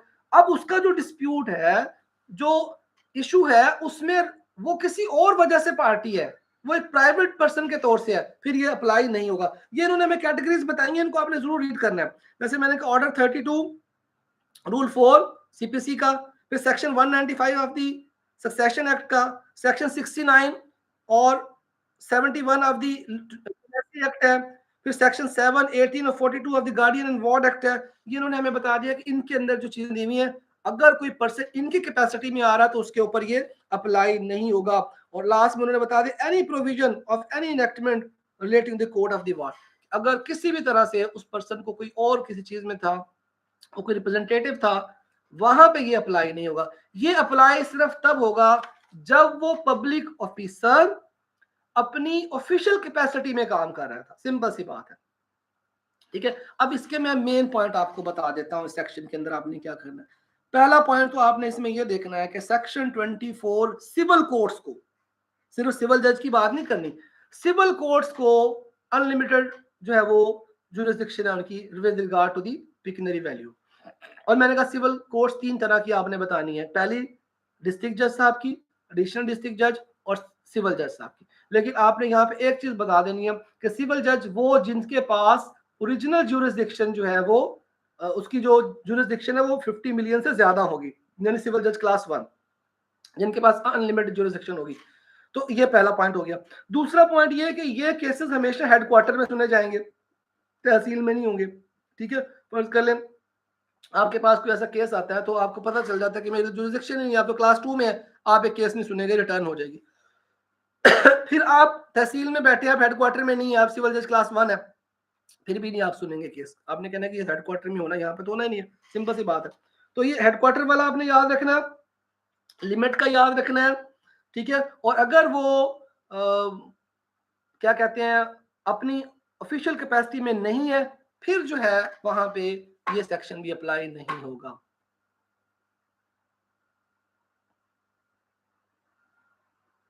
चलो जी, यहां तक हमने इसको पढ़ लिया। अब हमने इंशाल्लाह जो नेक्स्ट हमने शुरू करेंगे ना, वो हम करेंगे कॉन्स्टिट्यूशन ऑफ पाकिस्तान इंशाल्लाह शुरू करेंगे। और कॉन्स्टिट्यूशन ऑफ पाकिस्तान का फर्स्ट लेक्चर मैं आपसे शेयर कर दूं किस दिन हमने करना है। और उसमें हमने काम ये करना है कि कॉन्स्टिट्यूशन ऑफ पाकिस्तान को मैंने थोड़ा स्पीड से करवाना है। ठीक है जी, बार बार मैं आपको बता रहा हूँ कि इसको लिंक को जरा शेयर सेव कर लें, ताकि ये जो हमें ग्रुप में वो मैसेज सेंड करने पड़ते हैं उससे हम बचें, और डायरेक्टली आप यहाँ पे आ जाए करेगा। मैं इसका शेड्यूल जो है ना वो QSO का कॉन्स्टिट्यूशन का वो भी आपके साथ जल्दी शेयर कर दूंगा। इसका जो टेस्ट है वो वीकेंड पे रख लेंगे, गूगल क्लासरूम पे टेस्ट होगा, गूगल शीट पे ही होगा। वो ऑटोमेटिकली आपको जो है ना वो मार्किंग हो जाती है, उसमें ना हम खपेंगे ना आप खपेंगे, आप उधर से उसको अटेम्प्ट करेंगे, उसी वक्त आपको आपके नंबर्स का भी पता चल जाता है। ठीक है जी, और आई थिंक आप लोगों की क्लासेस में ज़रा रेगुलर रही है, क्योंकि कुछ स्टूडेंट्स मैं देख रहा हूँ कि वो कभी आ जाते हैं कभी नहीं आते। और ये फिर ऐसा ना हो कि हमने आगे जाके और इसमें से चूज करना है स्टूडेंट्स को, फिर हम लोगों ने एक स्पेसिफिक और आगे जाके फर्दर एक सेपरेट ग्रुप बनाना है कि जिसपे हम फुल कंसंट्रेट करेंगे। तो इसलिए ये आप लोगों के पास मौका है कि सीरियस रहिए। और कुछ लोग तो मुझे पता है कि वो जस्ट टाइम पासिंग के लिए आ रहे हैं, कोई फॉर्मेलिटी के लिए आ रहे हैं, वो इतना सीरियस नहीं ले रहे। तो हमने तो जो स्टूडेंट हमारे साथ अटैच हैं जो करना चाह रहे हैं उनको फुल प्रॉपर एक गाइडलाइन देनी है। ठीक है, उनको एक बिल्कुल एकेडमी की तरह, एक कोचिंग सेंटर की तरह जो है वो मिलेगी, बट उन लोगों को जो वाकई सीरियस हैं, जो वाकई करना चाहते हैं। कोई पॉइंट पूछना है तो प्लीज नोट कीजिए, अभी 1 से 2 मिनट में इधर हूँ। जिन लोगों को कोई इशू नहीं है वो लीव कर सकते हैं, वो जा सकते हैं। बस 1 से 2 मिनट है, अगर कोई किसी का पॉइंट पूछना है तो प्लीज टाइप कर दीजिए, बाकी लोग लीव कर जाए। खुदा हाफिज।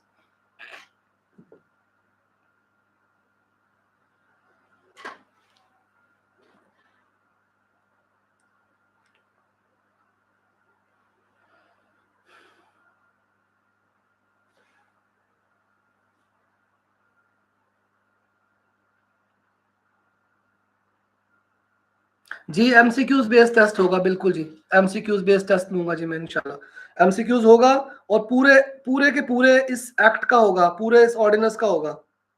ठीक है, इस पूरे ऑर्डिनेंस का टेस्ट होगा। उसमें आपने इस तरह से प्रिपेयर करना है कि कॉन्सेप्चुअल टाइप का टेस्ट होना चाहिए आपका, रट्टे वाला नहीं होना चाहिए। अगर आप एक कॉन्सेप्ट होंगे ना तो आप सब्जेक्टिव भी बना लेंगे आप। अब जैसे मैंने आपको स्कीम समझाई है, अब आपको आइडिया हो गया होगा कि यार डेलीगेशन के तो ये सेक्शन सारे बन रहे हैं। आपको पता चल गया कि हमने जब 14 या 15 का बताना है तो मुझे क्रॉस रेफरेंस लिखना ही लिखना है। ठीक है, और एएसजे के स्टूडेंट हमेशा कोशिश किया करें कि जो आपके high court rules and volume sorry high court rule and order है उनको रिलेट किया करें, वो बहुत जरूरी होता है। ये जी ऑब्जेक्टिव होगा जी, अभी फिलहाल ऑब्जेक्टिव होगा जी। अल्लाह हाफिज जी।